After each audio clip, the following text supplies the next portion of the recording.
Subscribe कीजिए Shivam solver को और बेल आइकन को दबाएं लेटेस्ट वीडियो सबसे पहले पाने के लिए। दोस्तों वेलकम टू शिवम सॉल्वर। दोस्तों आज के इस वीडियो में हम देखने वाले हैं मध्य प्रदेश की योजना है। और मध्य प्रदेश की योजना में भी उस टाइप की योजना है जो कि ग्रामीण विकास से संबंधित योजना है, जो कि ग्रामीण विकास से रिलेटेड हैं। उन सभी की हम यहाँ पर आज बात करने वाले हैं, जो कि इस सिंगल वीडियो में 30+ से अधिक महत्वपूर्ण योजना को हम यहाँ पे कवर करेंगे। ये जो योजना है ये आपके आने वाले जितने भी एग्ज़ाम हैं, जैसे MPPSC, MP पुलिस, अभी रिसेंटली जेल प्रेरी, इन सभी के लिए सफिशिएंट होगी।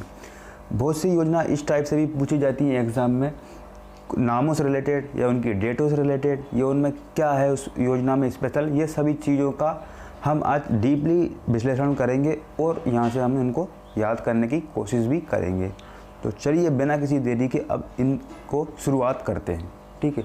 लेकिन दोस्तों उसके पहले मैं अगर आपसे एक बात कहना चाहता हूँ, अगर आपने हमारी चैनल को अभी तक सब्सक्राइब नहीं किया है तो आप प्लीज़ इसको सब्सक्राइब कर लीजिए, ठीक है। चलिए शुरू करते हैं, देखते हैं फर्स्ट योजना कौन सी है हमारी। सबसे पहले हम देखते हैं सुदामा शिष्य भर्ती योजना है। क्या नाम है इसका? सुदामा शिष्य भर्ती योजना है, ठीक है। अगर बात करें ये 2009 और 2010 में इसकी स्टार्टिंग हुई थी। अब एग्ज़ाम में क्वेश्चन आता है कि सुदामा शिष्य भर्ती योजना कब से स्टार्ट हुई थी? 2009 और 2010 में स्टार्ट हुई थी, ठीक है। अब इसमें अगर और भी अंदर डीपली अगर आजकल जैसा देखा जा रहा है व्यापम के एग्ज़ाम में थोड़े से अंदर से क्वेश्चन आजकल आने लगे हैं, ठीक है। तो इसमें बात करते हैं, इस योजना का उद्देश्य उत्कृष्ट विद्यालय में अध्ययन करने वाले सामान्य वर्ग के छात्र छात्राओं को 500 रुपये प्रतिमाह शिष्य भर्ती मतलब ये स्कॉलरशिप दी जाएगी, ठीक है। और इनके लिए केवल वही लोग एलिजिबल होंगे जिनकी वार्षिक आय 54,000 रुपये से अधिक नहीं होगी। तो ठीक है, हमने यहाँ से सुदामा स्कॉलरशिप स्कीम यहाँ से सीख ली है, देख लीजिए मतलब कहने का। नेक्स्ट बात करते हैं डॉक्टर APJ अब्दुल कलाम मेधावी छात्र प्रोत्साहन योजना, ठीक है। डॉक्टर APJ अब्दुल कलाम, अब ये योजना की शुरुआत सन 2009 और 2010 में हुई थी। अब क्या है इस योजना में? इस योजना के तहत प्रत्येक जिले के शासकीय विद्यालयों के कक्षा 12वीं में सर्वाधिक अंक प्राप्त कर उत्तीर्ण होने वाले प्रत्येक संकाय के सामान्य वर्ग के निर्धन छात्र छात्राओं को 5,000 की प्रोत्साहन राशि दी जाएगी। तो जो भी स्टूडेंट हैं जो 12th में सबसे अधिक अंक प्राप्त किए हैं और जो गवर्नमेंट स्कूल में पढ़ते हैं उनके लिए ये योजना चलती है, ठीक है। इसमें 54,000, इसमें भी वही है स्कीम, किसमें भी जो वार्षिक आय है वो 54,000 रुपये से अधिक नहीं होनी चाहिए माता पिता की, ठीक है। नेक्स्ट देखते हैं डॉक्टर श्यामा प्रसाद मुखर्जी छात्रवृत्ति योजना, ठीक है। अब एग्जाम में ये क्वेश्चन आ जाता है, जैसे आकर ये दिया हुआ है डॉक्टर श्यामा प्रसाद मुखर्जी छात्रवृत्ति योजना, तो यह योजना किससे संबंधित है? ये तो नाम से ही स्पष्ट हो रहा है कि ये छात्रवृत्ति योजना है, स्कॉलरशिप योजना, क्योंकि इसमें छात्रवृत्ति लिखा हुआ है। अब आगे बात करते हैं ये योजना कब चालू हुई। आपको मेनली इसका सन याद रखना, सितंबर 2010 में चालू हुई। अब इसमें और अंदर इसमें क्या है ये योजना में, तो प्रदेश के प्रतिभावान विद्यार्थियों के लिए उच्च शिक्षा के लिए प्रोत्साहित करती है। इसमें 12th में 80% और उससे अधिक अंक लाने वाले विद्यार्थियों को ये स्कॉलरशिप बेसिकली दी जाती है, ठीक। नेक्स्ट देखते हैं, अब सबसे मोस्ट इम्पोर्टेंट, ये बहुत बड़े एग्जाम में पूछी भी गई है, लाडली लक्ष्मी योजना। तो वैसे इसका सन पूछ लेते हैं, तो ये जो है 2007 से इसमें स्टार्ट की गई है। अब क्या है इसमें, 1 जनवरी 2006 के बाद जन्मी प्रदेश की लड़कियों की शिक्षा व सर्वांगीण विकास हेतु सहायता प्रदान करना, ठीक है। कुल मिला के बात यह है कि जो भी गर्ल्स हैं, जो भी बेबी गर्ल्स होती हैं, उनके लिए ये योजना स्टार्ट की गई हैं। अब इस योजना का क्या उद्देश्य है, तो इस योजना के अंतर्गत पंजीकृत बालिका के नाम पर प्रदेश सरकार 5 वर्ष तक 6,000 रुपये के राष्ट्रीय बचत पत्र अर्थात कुल राशि 30,000 के राष्ट्रीय बचत पत्र बालिका के नाम से क्रय किए जाएंगे, ठीक है। इसका भुगतान निम्न प्रकार से होगा।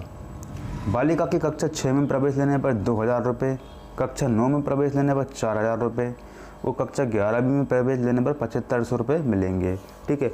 मतलब जैसे जैसे बालिका आगे पढ़ती जाएगी उसके रुपये भी बढ़ते जाएंगे। तो ये योजना का इस टाइप से पूरा शेड्यूल यहाँ पे दिया गया है। आगे हम बात करते हैं और नई योजना का। दूसरी योजना मुख्यमंत्री कन्यादान योजना। तो ये योजना है, ये अप्रैल 2006 से स्टार्ट की गई थी। तो इसमें भी गरीब निराश्रित विधवा और जो परित्यक्ता के विवाह हेतु सरकार ने उनका सामूहिक विवाह करने का एक ऐलान किया था। तो इसमें 25,000 रुपये की आर्थिक सहायता भी दी जाती है, ठीक है।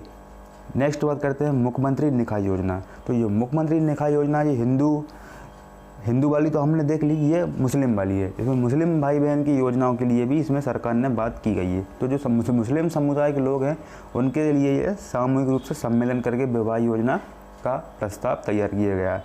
इसमें भी वर वधू को 25,000 रुपये की आर्थिक सहायता दी जाती है। ठीक है, नेक्स्ट हम बात करते हैं, ये बहुत मोस्ट इम्पोर्टेंट योजना, अक्सर एग्जाम में ये पूछी भी गई है MPEB के, जावली योजना। तो जावली योजना 2004 में स्टार्ट की गई थी। इसमें क्या है ये जावली योजना?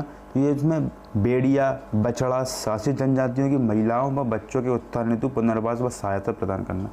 मध्य प्रदेश में जो पिछड़ी जनजाति हैं जो बैकवर्ड एरिया से आते हैं, तो उनमें जो भेड़िया, बाछड़ा और शासित जनजाति हैं उनकी महिलाओं, जो बच्चे हैं, उनके लिए उनके पुनर्वास के लिए सहायता प्रदान करना ये योजना का मेन उद्देश्य है।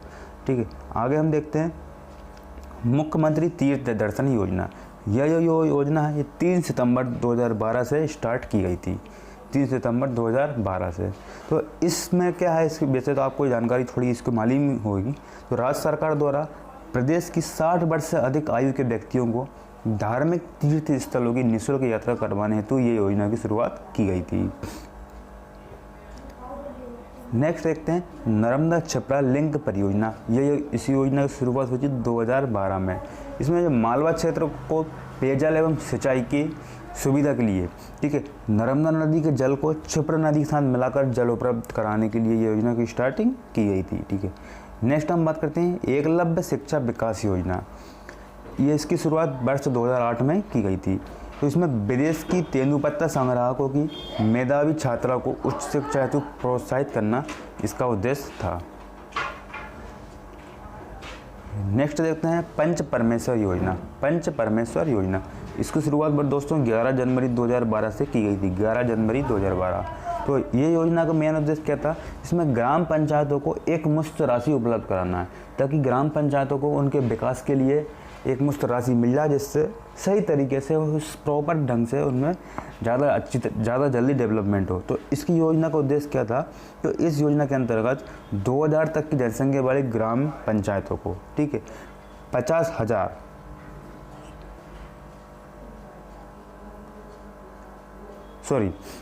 2000 तक की जनसंख्या वाले ग्राम पंचायतों को 5 लाख रुपए, ठीक है, और 2000 से 5000 जनसंख्या वाली ग्राम पंचायतों को 8 लाख रुपए, एवं 5000 से 10,000 जनसंख्या वाली पंचायतों को रुपए 10 लाख तक की एक मुश्त राशि प्रदान की जाएगी, ताकि वो अपना विकास बेहतर ढंग से सुनिश्चित कर सकें। ठीक है, ये योजना का मेन उद्देश्य यह था। अब बात करते हैं मुख्यमंत्री ग्रामीण सड़क योजना। मुख्यमंत्री ग्रामीण सड़क योजना, तो जैसे कि प्रधानमंत्री ग्रामीण सड़क योजना चलती है, उसी के तर्ज पर मुख्यमंत्री ग्राम सड़क योजना भी स्टार्ट की गई थी। तो ये अप्रैल 2010 में की गई थी। तो इस योजना का भी मेन उद्देश्य वही था, जो भी मध्य प्रदेश के पिछड़े एरिया के गांव हैं और जो दूसरे टाइप के भी गांव हैं, वो मेन सड़क तक मुख्य मार्ग से नहीं जुड़े थे, तो उनको मुख्य मार्ग से जोड़ना ही इस योजना का उद्देश्य था।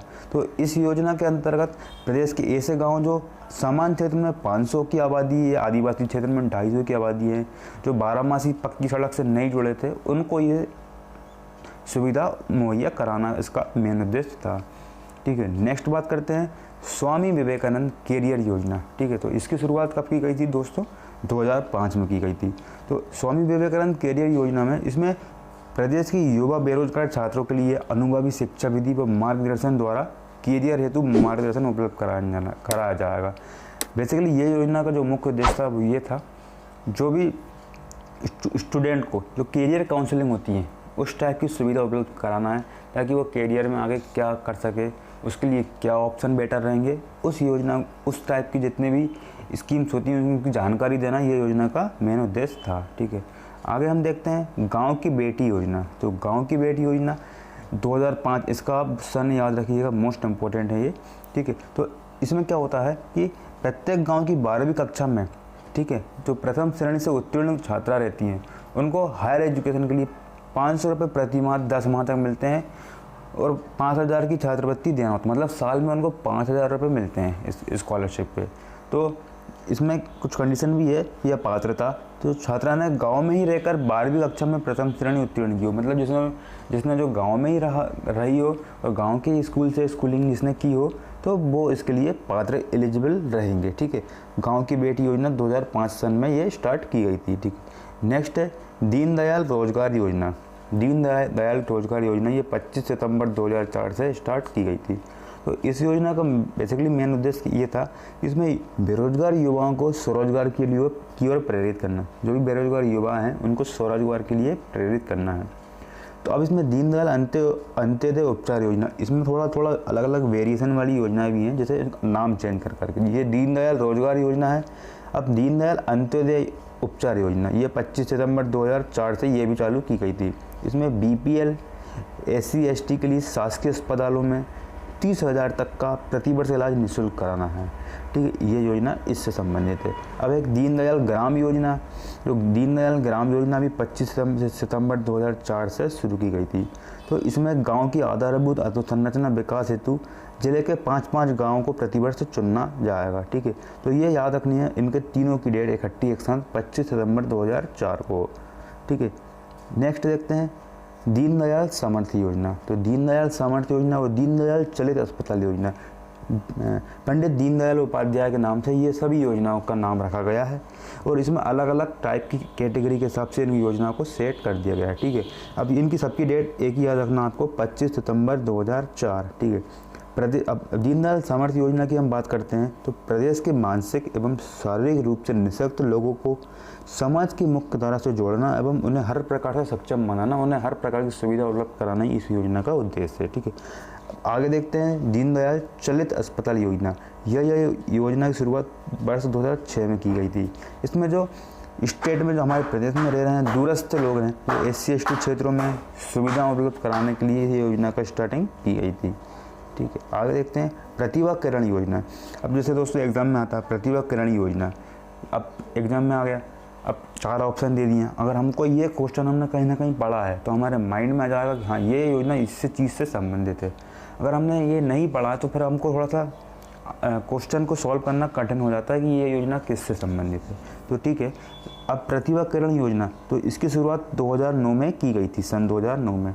अब प्रदेश की BPL परिवार जो कि बिलो पॉवर्टी लाइन, जो BPL जो ग्रामीण अति ग्रामीण इस टाइप से जो होते हैं लोग, तो BPL परिवार की 12वीं कक्षा की छात्र जिसने प्रथम श्रेणी से उत्तीर्ण किया हो वो लोग इस स्कॉलरशिप लेने के लिए पात्र रहेंगे। मतलब जो कि गरीब और ग्रामीण जनसंख्या है उसके लिए यहाँ पे बात की गई है। तो शहर की BPL परिवार की, ठीक है, 12वीं कक्षा की छात्रा जिसने प्रथम श्रेणी से उत्तीर्ण किया हो वो इसके लिए पात्र रहेगी, उसके लिए स्कॉलरशिप दी जाएगी।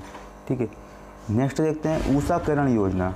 तो जो ऊषा किरण योजना है ये वर्ष 2006-07 में शुरू की गई थी। तो महिला एवं 18 वर्ष से कम आयु के बच्चों को घरेलू हिंसा से बचाने के लिए घरेलू हिंसा अधिनियम 2006 के तहत इस योजना की शुरुआत की गई थी। तो ये आगे आने वाली अब मैं योजना को आपको योजना और योजना का सन और उनमें क्या स्पेशल है ये सब की बात करेंगे, है ना। तो ऊषा किरण योजना ये आपने देख लिया, घरेलू हिंसा से संबंधित है, ये वर्ष 2006-07 में शुरू की गई थी। ठीक है, नेक्स्ट है जल अभिषेक अभियान। जल अभिषेक अभियान ये भी 2006 में स्टार्टिंग किया गया था। तो इसमें प्रदेश में खेती और अन्य प्रयोजन से जल संरक्षण का संवर्धन करना इस योजना का उद्देश्य था। अब आती है बलराम ताल योजना। तो इसकी शुरुआत भी 25 मई 2007 में की गई थी। तो इस योजना में क्या हुआ था, तो जो प्रदेश में जो जल रहता है वर्षा का जल, उसकी अधिकतम मात्रा में उसको सोखना, मतलब रेन वाटर हार्वेस्टिंग जो सिस्टम होता है उसको यूज़ करना, उसको लगाना, फसलों की सिंचाई सुविधा विकसित करना, ये योजना का उद्देश्य था। बलराम ताल योजना जैसे नाम से ही ये स्पष्ट हो रहा है वैसे तो। नेक्स्ट आता है खेत तालाब योजना। तो इसमें भी उसी बात की चर्चा की गई है। 22 मई 2007 को ये स्टार्टिंग की गई थी। इसमें तो प्रदेश में कृषि की समग्र विकास के लिए सतही तथा भूमिगत जल की उपलब्धता को बढ़ावा देना ये योजना का मेन उद्देश्य था। ठीक है, नेक्स्ट आती है जनश्री बीमा योजना। ये 2008 में स्टार्ट की गई थी दोस्तों। ठीक है, तो इसमें मध्य प्रदेश सरकार द्वारा BPL परिवार की शहरी और ग्रामीण व्यक्तियों को जो मध्य प्रदेश शासन की अन्य योजनाओं जैसे आम आदमी बीमा योजना, मुख्यमंत्री मजदूर सुरक्षा योजना में सम्मिलित नहीं है, उन लोगों के लिए ये जनश्री बीमा योजना की शुरुआत की गई है। ठीक है, मतलब कुल मिला के जनश्री बीमा योजना बीमा करेंगे किन लोगों का करेगी सरकार, जो कि BPL परिवार के लोग हैं और जो शहरी ग्रामीण दोनों क्षेत्र में रह रहे हैं। ठीक है, नेक्स्ट देखते हैं सौभाग्यवती योजना, ये भी वर्ष 2012 में शुरू की गई थी। तो मध्य प्रदेश सरकार द्वारा अनुसूचित जाति जो एससी हैं उनकी कन्याओं के विवाह में सहयोग देना। अब नेक्स्ट है जननी सुरक्षा योजना। जननी सुरक्षा योजना 2006 में स्टार्ट की गई थी, ठीक है। इसमें क्या होता है कि प्रदेश में शिशु और मातृ मृत्यु दर में कमी लाने के लिए संस्थागत प्रसव को बढ़ावा देने के लिए आपने देखा होगा जो भी सरकारी गवर्नमेंट हॉस्पिटल रहते हैं उनमें एक एम्बुलेंस चलती है, ये उसी के तहत ये योजना में ये लाया गया। तो इसमें क्या होता है जो भी प्रेग्नेंट लेडीज़ रहती हैं तो उनको 24 घंटे परिवहन की सुविधा उपलब्ध कराना, उनके घर से लेकर हॉस्पिटल तक और हॉस्पिटल से लेकर घर तक, ठीक है। ये योजना का मेन उद्देश्य था। तो ये जननी सुरक्षा योजना के नाम से फेमस है। ये 2006 सन में स्टार्ट की गई थी, ठीक है। आगे हम देखते हैं मुख्यमंत्री मजदूर सुरक्षा योजना। इसकी शुरुआत भी 1 नवंबर 2007 से की गई थी। तो मध्य प्रदेश के खेतिहर मजदूर हैं, ठीक है, उनके लिए बीमा सुरक्षा प्रदान करना इसका मेन उद्देश्य था। नेक्स्ट है भूमि शिल्प योजना, ये 2010 में स्टार्ट की गई थी। इसमें सभी जिलों के मध्य प्रदेश में सभी जिलों के गांवों को मेड़ विहीन खेतों में व्यापक पैमाने पर मेड़ बंधन का कार्य, ठीक है। भूमि शिल्प योजना मतलब जो खेतों में मेड़ बनाने का कार्य ये योजना के अंतर्गत किया गया है। अब देखते हैं आगे मुख्यमंत्री कृषक जीवन कल्याण योजना, ये 2008 में शुरू की गई थी। तो प्रदेश के खेती से जुड़े सभी लोगों को दुर्घटना होने पर आर्थिक सहयोग प्रदान करना ये योजना का उद्देश्य रहा है, ठीक है। नेक्स्ट है महिला किसान सशक्तिकरण परियोजना, ये वर्ष 2012 में स्टार्ट की गई थी। तो इस योजना का उद्देश्य तो कृषि क्षेत्र से जुड़ी महिलाएं हैं उनकी स्थिति में सुधार करना, बदलाव करना, उनको बढ़ावा देना, ठीक है, ये योजना का उद्देश्य रहा है, ठीक है। अब आता है फूड कूपन योजना, 2012 में इसकी स्टार्टिंग की गई थी। सार्वजनिक वितरण प्रणाली में कालाबाजारी रोक पर पारदर्शिता लाना। जैसा कि आपको पता होगा जो उचित मूल्य की दुकानें रहती हैं, ठीक है, उचित मूल्य की दुकानों में कुछ कभी धांधलीबाजी भी होती है, कुछ दे रहे हैं कुछ ले रहे हैं उस हिसाब से, तो उसकी कालाबाजारी पर रोक लगाने के लिए फूड कूपन योजना शुरू की गई थी। तो यहाँ पे आपको एक टोकन दिया जाएगा, वो टोकन के माध्यम से ही जो BPL परिवार के लोग हैं राशन लेने जाते हैं तो उनकी सुविधा के लिए योजना चालू की गई थी, ठीक है। आगे देखते हैं रुक जाना नहीं योजना। तो ये 10वीं 12वीं में जो असफल हो गए छात्रों को फिर से मौका देने के लिए शुरू की गई थी। नेक्स्ट है मुख्यमंत्री मेधावी छात्र योजना। तो 12वीं में पास होने वाले विद्यार्थियों को हायर एजुकेशन में प्रवेश लेने पर पूरी फीस माफ़ कर देंगे, ये उसके संबंधित थी, ठीक है। नेक्स्ट है दीनदयाल रसोई योजना। तो गरीब नागरिकों को 5 रुपये में भोजन भरपेट दिया जाएगा, उसके संबंधित थी। अब सबसे मेन इंपॉर्टेंट है मिशन इंद्रधनुष अभियान, जो अक्सर एग्जाम में आया गया है। मिशन इंद्रधनुष कैसे संबंधित है, अगर आपको पढ़ा है, आपको जानकारी है तो आप ये आराम से लगा देंगे। और अगर आपने नहीं पढ़ा है तो आप ये क्वेश्चन को इंद्रधनुष से संबंधित, तो अगर क्वेश्चन में ऑप्शन में आ गया या रेन या बरसात तो आप वो लगा के आ जाओगे। तो इसका ध्यान रखना, गर्भवती माता व बच्चों के टीकाकरण अभियान सुनिश्चित करने के लिए ये योजना शुरुआत की गई थी। मतलब ये जो है जो प्रेग्नेंट लेडीज़ रहती हैं, ठीक है, तो उनके बच्चों के टीकाकरण से जो मेन संबंधित है। किससे संबंधित है, ये टीकाकरण से मेन संबंधित है, ठीक है। तो आप ये याद रखना, ठीक है। तो दोस्तों आज के इस वीडियो में इतना ही। आगे आने वाली वीडियो में कुछ और हम लेके आएंगे। तो अगर आपको ये पसंद आता है तो प्लीज़ चैनल को सब्सक्राइब कर देना ताकि हमें मोटिवेशन मिलता रहे। And thank you for watching.